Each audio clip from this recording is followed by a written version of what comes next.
Nuestra generación quiere aprender de historia, pero también escribirla. Queremos hablar de política e incidir en ella. Queremos escuchar, pero también ser escuchados. Foro 89.5, con Paco Vallejo y Manuel Galván. La historia es nuestra y la hacen los pueblos.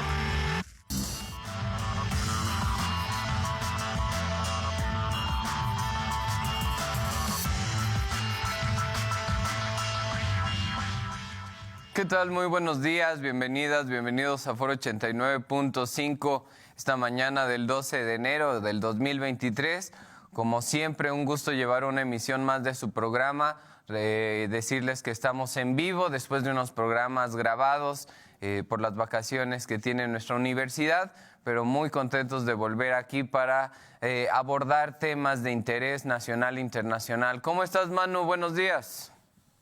¿Qué tal, Paco? Muy buenos días, saludos a todo el auditorio, un gusto en saludarles, feliz año, que sea un inicio lleno de salud y mucho éxito en este 2023. Así es, pues mucho éxito para todas y todos. Pues el día de hoy, Manu, vamos a abordar pues el tema que ha estado ahorita como muy presente, la visita del presidente Biden, la visita del primer ministro Trudeau canadiense. En la cumbre de los líderes de América del Norte, donde pues se trata de abordar varios temas, precisamente del Tratado de Libre Comercio que al inicio de la presidencia de Andrés Manuel López Obrador, precisamente se cuestionaba si se continuaba o no con este proyecto de libre comercio con los vecinos del norte, donde finalmente se negocia primero con Trump y ahora, esta primer cumbre, donde se busca tocar diferentes temas que competen, digamos, a estas relaciones. ¿Con qué podemos empezar? ¿De qué forma se empezó a desarrollar la visita y esta reunión tan importante entre los tres mandatarios? Pues como bien comentas, creo que después del Tratado de Libre Comercio ratificado en el TLC 2.0, como algunos le llaman, hubo ahí algunos huecos necesarios de ajustar, ¿no? Entre ellos, creo que lo más importante era migración. Y no precisamente tanto para México, sino para América Latina. La migración es un papel al día de hoy muy importante, y la otra, creo que los regionalismos están creciendo de forma significativa. Algo que está pasando a nivel global es, vaya la redundancia, esto de la globalización se está reestructurando después de la pandemia y de la crisis sanitaria que tuvimos. El día de hoy se empieza a observar ciertos regionalismos. Algunos se empiezan a separar de las uniones en las que pertenecía, como el caso de Inglaterra, de Europa, de la Unión Europea directamente. Y es una región importante, América del Norte, estos tres países, a nivel territorio, a nivel población y sobre todo a nivel económico. Por lo tanto, creo que esta reunión es de suma importancia, tanto para la región como para la agenda de cada uno de los países. Como bien comentas, ¿cuáles fueron los temas que se trataron como tal? Pues yo observo que hubo tres principales, ¿no? Como ya comentaba, el de migración como tal, economía y Estados Unidos sobre todo puso la agenda en cuestión de salud a nivel nada más como comentado y aplaudiendo ciertas acciones, ¿no? Tú preguntabas también ¿qué preámbulo hubo antes de la cumbre como tal? Uno de los preámbulos que observamos todos y nos quedamos sorprendidos fue despertarnos con un nuevo culiacanazo directamente, en el cual dentro de la medida se tuvo mejor intervención para detener al hijo de Joaquín Guzmán, Ovidio Guzmán, el cual se entiende que finalmente es una estrategia política y que el Estado, cuando necesita hacer las cosas, las hace y las hace rápido y sin problema. No hay que dejar de mencionar también que esto costó vidas. Al menos hasta el día de hoy se tienen 29 muertos, 10 de ellos militares y 19 aparentemente del crimen organizado. Entonces, tener este individuo como un compromiso en el cual directamente México, ya sin intervención de Estados Unidos, creo que es un primer punto importante que antepone el tapiz para que llegue Biden tranquilamente reconociendo cualquier punto que pudiera decir López Obrador, ¿no? Y ahí curiosamente se dio esto del AIFA, ¿no?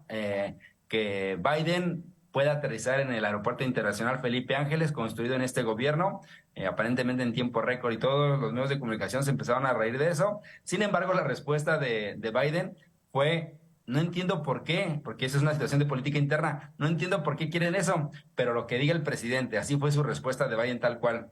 Y eso finalmente da un reconocimiento a López Obrador para la política interna, y a la vez da un guiño internacional de este nuevo aeropuerto del gobierno nuevo en México, donde llegó esta avión que es simbólico, importante a nivel internacional en la agenda, ¿no? Así es.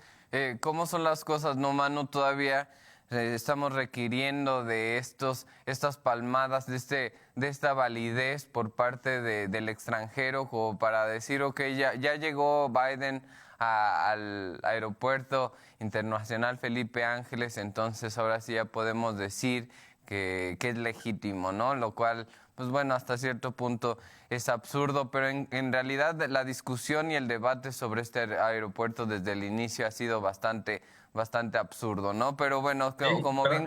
Y eso que comentas es bien importante, porque nos lleva como al análisis histórico. Todas las veces que hemos platicado sobre los acuerdos, las cuestiones críticas que ha tenido México, específicamente a una época que podría ser la época de la Guerra de Reforma, donde los liberales van y le piden apoyo a Estados Unidos como tal, y los conservadores van a Europa, y cada quien tiene su tratado para que finalmente tenga ese reconocimiento y ese aplauso, como bien comentas, ¿no? Entonces, tristemente, sí, como lo dices, el día de hoy todavía requerimos el aplauso de esta potencia importante vecina, para decir: miren, yo sí gobierno y gobierno bien, y quien me lo está reconociendo es aquel que está fuera del gobierno y no ustedes, ¿no? Así es, y bueno, lo de Ovidio también no es una cosa menor. La verdad es que a pesar de la respuesta tan contundente que hubo por el crimen, por parte del crimen organizado, tratando de detener la salida de Ovidio, cuando pues bueno, no sabían que ya tenía horas que había salido y que incluso ya estaba en el campo militar número 1 en la Ciudad de México, cuando se da todos estos bloqueos, todas estas movilizaciones, y bueno, lo que comentabas, ¿no? Lo más grave, la pérdida de vidas humanas debido a estos conflictos, ¿no? Que ojalá que también esto no nada más quede la detención, sino que realmente aporte al desmantelamiento de esta organización que tanto daño ha causado a México y a la región, ¿no? Porque no nada más es lo que causa en nuestro espacio. Sí, y ahí va a valer la pena, que ya me será otro programa, los juicios que empiezan contra García Luna, que precisamente es el vínculo del gobierno en el tiempo de Felipe Calderón con este grupo criminal particularmente. Y incluso, por último, ¿sí? Sí, no, esto que comentas, incluso por ahí se comentaba que la detención de Ovidio también de alguna forma lo que buscaba era generar presión precisamente en este juicio que se estaba llevando en contra de García Luna, porque probablemente surja por ahí el nombre de Felipe Calderón, ¿no? Felipe Calderón, que hasta ahorita se ha hecho el que nada tenía que ver con pues con la relación de su policía principal, ¿no? De este policía Y amigo. al que tenía en el pedestal, que era como el objetivo de prácticamente todos los policías convertirse en García Luna, y luego darse cuenta que había utilizado las instituciones mexicanas para precisamente trabajar en favor de este grupo criminal que se acaba de golpear, ¿no? Sí, correctamente. Y por último, nada más respecto a este punto, también creo que nos deja una preocupación el hecho de que el crimen organizado pueda entrar directamente a un aeropuerto internacional y generar una crisis de logística y también posible pérdida de vidas. Estos disparos que realizan a uno de los aviones con pasajeros, Sí. y que afortunadamente nunca despega el avión al encontrar una problema en los fuselajes, ¿no? Entonces también creo que eso nos habla de hasta dónde es el crimen organizado, puede tranquilamente recorrer y pasar por esos territorios que aparentemente son ya no solamente a nivel estatal, sino espacios internacionales. Así es. Pues bueno, eso fue previo, ¿no? Eso fue previo, y bueno, llegando ahí los mandatarios del extranjero a nuestro país, pero una vez que ya estuvieron acá, pues primero hubo unas reuniones bilaterales por parte de México con Estados Unidos, después ya llegó el primer ministro de Canadá, Trudeau, y se llevaron a cabo estas reuniones donde creo que lo más importante, sobre todo la cuestión económica, es esta propuesta de la sustitución de importaciones, ¿no? Que México y en general América deje de exportar de Asia gran parte de los productos que lo hace actualmente. Y para eso, pues sí, es una propuesta muy ambiciosa que no solamente incluye a los 3 países del norte, y creo que era algo que venía ya desde hace rato, desde el Cumbre de las Américas, que llevó a cabo México, se estaba proponiendo, que era la integración de toda América para precisamente lograr esta sustitución. ¿Por qué se necesita de la integración de toda América?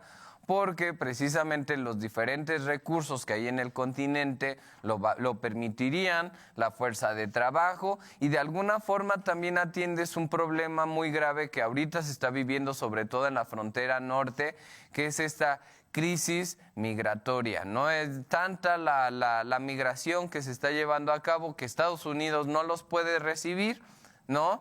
Entonces, lo que están pidiendo es que de alguna forma México se convirtiera en esta recepción, ¿no? Donde mientras ahí se esperan todos los migrantes, mientras Estados Unidos decide qué hacer con ellos. Y de alguna forma también el gobierno mexicano ahí puso un límite bastante claro de decir, nosotros no vamos a hacer tus casas de campaña para esperar ahí en lo que atiendes a estos migrantes. Entonces, lo que había funcionado, y es algo que también propuso el gobierno mexicano, es, en el caso de Venezuela, como era tanta la migración, abrieron un proyecto en el cual Estados Unidos brinda apoyo a los migrantes a través de Internet. Es decir, si tú querías ir a Estados Unidos desde Venezuela, tenías que hacer un trámite desde Internet, y eso redujo pues de forma muy, muy marcada y amplia la migración física, digamos, transitoria por parte de nuestro país de venezolanos. Entonces, viendo y atendiendo esta situación, Estados Unidos se abrió a la apertura de hacer este mismo proyecto, sobre todo con la población de países que no están vinculados políticamente con Estados Unidos, ¿no? Que es Cuba, Nicaragua, Haití, por ahí sonaba, Venezuela. Y entonces de esa forma ya evitar que se dé esta transición de grupos muy, muy grandes que pues requiere de una atención, ¿no? Porque hay que ver cómo se van a alimentar, hay que ver la cuestión de salud, la cuestión de dónde van a quedarse a dormir, o sea, hay que atender bastantes cuestiones, y todo eso son gastos también millonarios, ¿no? Entonces sí es importante de alguna forma ir atendiendo, y qué mejor que generando empleos desde sus países, ¿no? Generando, llevando empresas, generando empleos con buenas condiciones, que esa es otra cosa que se habló, ¿no? Porque usualmente los gobiernos neoliberales, por decirlo de alguna forma, aplaudían constantemente la llegada de empresas extranjeras, ¿no? Incluso es algo que nosotros vivimos mucho en nuestro estado. Siempre estamos diciendo, viene tal empresa, va a generar miles de empleos, y luego llegan y vemos que son por outsourcing. Bueno, es algo que ya se está atendiendo, ¿no? También con las nuevas reglamentaciones laborales, pero era con outsourcing, con todos los beneficios de no pagar impuestos, de regalarles el terreno, de regalarles agua, de regalarles luz, de permitir que los salarios de los trabajadores fueran sumamente mediocres. Entonces, todo esto sí es algo que se tiene que empezar a discutir y debatir también desde el Tratado de Libre Comercio, ¿no? Y creo que es algo a lo cual de alguna forma sí se abrió tanto Canadá como Estados Unidos, pero también de fondo hay otro interés. Es decir, voy a ceder en ciertas cosas, pero también quiero que debatamos y discutamos mi gran interés, que es y la inversión en las energías limpias y en las energías en general.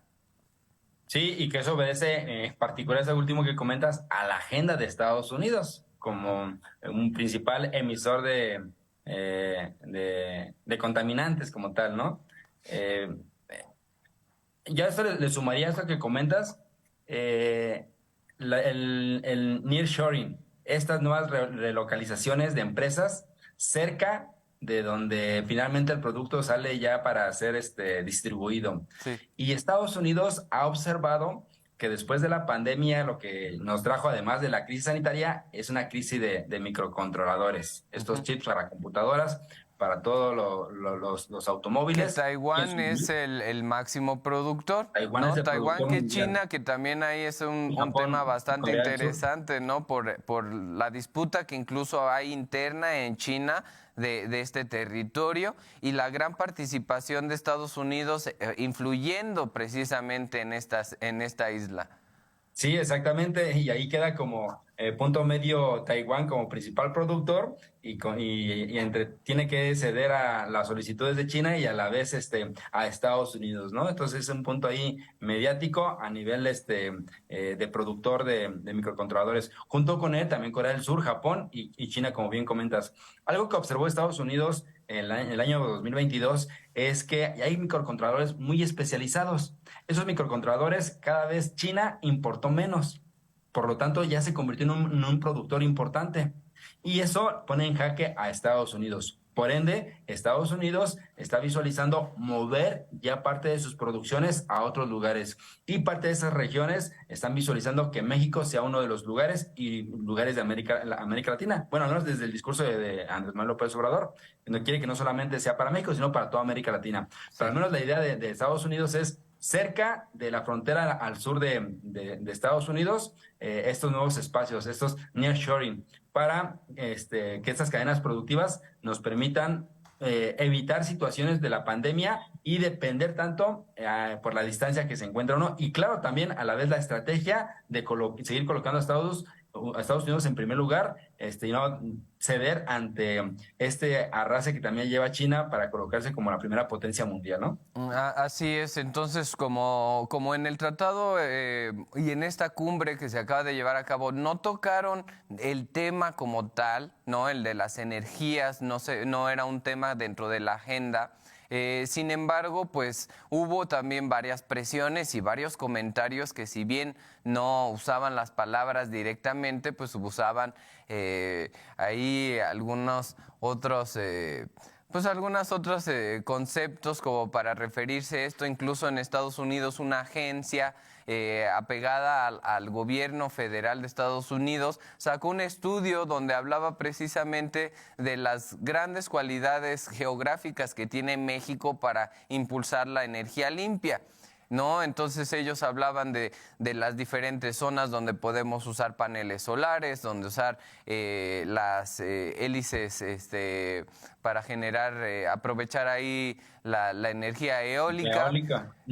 Y varias situaciones, ¿no? Entonces, sobre todo presionando de que México debe de insertarse cada vez más a las energías limpias. Sin embargo, la secretaria de Energía, Rocío Nale, sacó un par de documentos muy interesantes donde primero pone una estadística de 150 países que están en un tratado que está buscando reducir precisamente la producción de CO2 al interior de los países y nada más para que nos demos una cuenta de esas estadísticas. El número 13 es Estados Unidos, ¿no? Con una producción de CO2 sumamente alta, y México se ubica en el lugar 106 con una producción de CO2 sumamente baja a comparación pues de las grandes potencias, ¿no? Entonces, desde ahí nos damos cuenta cómo este discurso de que nosotros ya tenemos que insertarnos, pues sí es una realidad, qué bueno que ya debe de haber la transición. Sin embargo, cuando vemos el uso y la generación de dióxido de carbono, pues nos damos cuenta que México a nivel internacional, pues la verdad no es un peligro. Otro de los documentos que sacó es en los últimos años cuál ha sido la transición precisamente de energías sucias a energías limpias. Y México ha logrado transitar un 13% en el último año, lo cual la verdad es que es bastante elevado, incluso comparado con Estados Unidos, que está como por el 7%, es decir, casi la mitad de lo que estamos haciendo nosotros. Entonces, si nos damos cuenta, pues la verdad es que México en la cuestión de energías limpias, pues no estamos para nada mal parados, sobre todo también contemplando que para el 2024-2030 estaríamos alcanzando ya el 35% de energías limpias, lo cual nos posicionaría como uno de los países más limpios a nivel internacional, ¿no? Entonces, sí está muy interesante. ¿Cuál es el interés finalmente de Estados Unidos y Canadá de que se debata esta cuestión de las energías limpias? Uno, porque se estaban quedando fuera sus empresas, pero ¿por qué se estaban quedando fuera? No por su energía limpia, sino por cómo desde los gobiernos de Felipe Calderón y sobre todo en el periodo de Enrique Peña Nieto, se habían puesto todas las condiciones para que estas empresas, a pesar de que tenían unos contratos sumamente favorables, ¿no? En contra de los intereses de la población y muy beneficiosos para estas empresas. Sí, entreguistas totalmente. Entreguistas.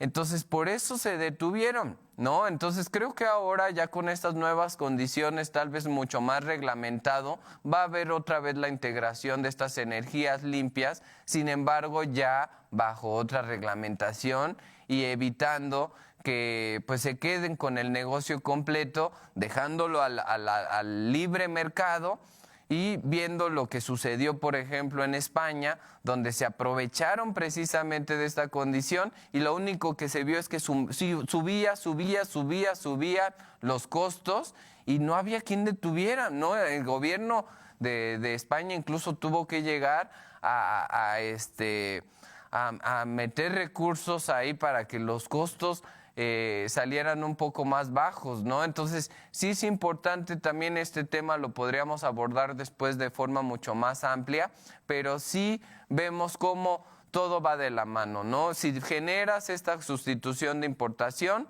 vas a tener menos migración y bueno, y para atender también todas estas empresas vas a tener que hacer una inversión multimillonaria en la cuestión energética. Sí, creo que una de las prioridades de este gobierno y específicamente de López Obrador es la autosuficiencia energética. Y eso en su plan es de reforzar la explotación todavía de petróleo como tal, que a la vez las críticas internas es más emisiones de contaminantes de dióxido de carbono. Sin embargo, creo que estas relaciones le permiten a México agregarse y sumarse a esta agenda. Si traía ya elementos y políticas respecto a energías renovables, esto puede acelerar de forma significativa. Así es, que creo que es el momento para que México se suba de forma significativa a esta agenda internacional. Y segundo, creo que también el sumarse a esta región de si llega a tener empresas para producir microcontroladores, estaría sumándose de forma significativa a la economía internacional en un elemento que mueve el día de hoy la economía no solamente de regiones, sino del mundo como tal, ¿no? Así es, pues ya prácticamente se nos ha acabado el programa, Manu, pero esto que con lo que cierras creo que es muy importante, sobre todo aquí entra un elemento y un producto que se puede explotar en México y que apenas está como en pañales, que es el litio, ¿no? Que precisamente se protegió con alguna reforma tratando de decir que la producción de litio solamente va a ser a través de Litiomex, ¿no? Pero ese también creo que será otro tema que abordaremos en otro programa. Queremos agradecer, como siempre, su presencia y sus comentarios. No han llegado ningún mensaje, pero si llegan, con mucho gusto los leemos la próxima semana. Gracias, un saludo a todo el auditorio. Hasta la próxima. Nuestra generación quiere aprender de historia, pero también escribirla. Queremos hablar de política e incidir en ella. Queremos escuchar, pero también ser escuchados. Foro 89.5, con Paco Vallejo y Manuel Galván. La historia es nuestra y la hacen los pueblos.